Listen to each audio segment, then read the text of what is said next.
A kokanee, when it's in the reservoir, is a silvery green with a green back to it. Once they start changing for the spawning run, you'll see males will typically develop a kind of greenish head and a bright orange body. Kokanee are probably one of the most popular, highly sought after sport fish in the state. Idahoans consider kokanee salmon to be the tastiest freshwater fish available. People are happy. People are catching lots of fish. And then kokanee populations crashed. Tonight's Idaho Backroads, why the bottom is falling out of what was a bountiful kokanee fishery. Anglers have wanted more and better kokanee fisheries for a long time. To support that, we've stocked over 500 million kokanee since the 1920s. The biggest challenge that we have with kokanee is they're highly cyclical. How do we provide stable kokanee populations with a species that can thrive one year and be gone the next?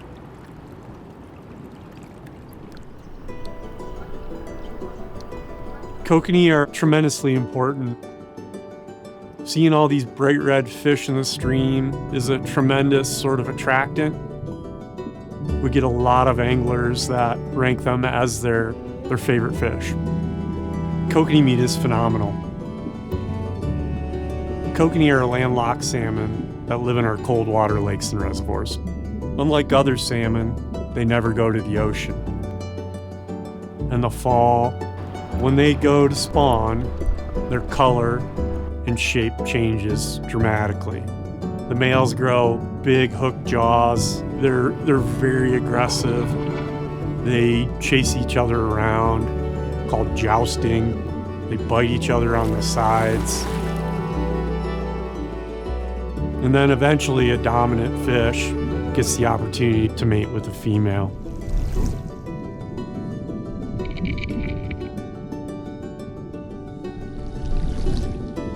They've got their one chance to spawn and produce their young. They're using all their energy. Their organs are shutting down.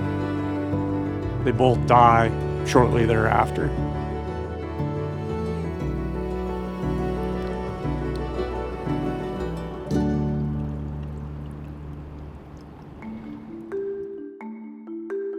Kokanee are super difficult to manage.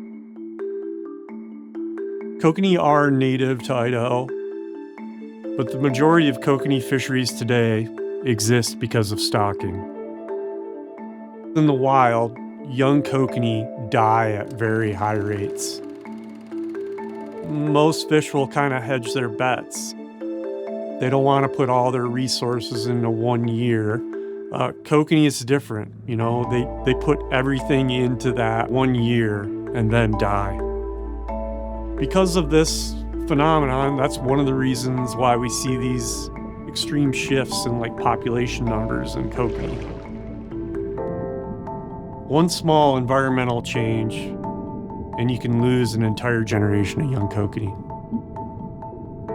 Kokanee populations have always gone up and down, but in recent years, we've seen these shifts become more and more extreme. And that's why our hatchery programs can be successful. We're trying an entirely new model. This program that we're attempting with kokanee, the captive broodstock, is a program where we raise egg-producing fish in the controlled environment of a hatchery. Those fish have wild genetics. We can protect them while they're in the hatchery, grow them through that dangerous period of their life, and then release them when they can survive at a higher rate. As we develop our captive kokanee program, we're going to rely a lot on the people that rear sockeye within Idaho. It's a very similar program. And so there's a lot of knowledge already on how to rear this species in hatcheries. The goal of the kokanee captive broodstock program is to provide more consistent kokanee fishing opportunities throughout the state. It's still an experiment, but we're optimistic. Kokanee are a remarkable species. A lot of the sort of energy webs or food webs revolve around kokanee in lakes and reservoirs. trophy rainbow trout, bull trout, smallmouth bass, ospreys, eagles, black bears.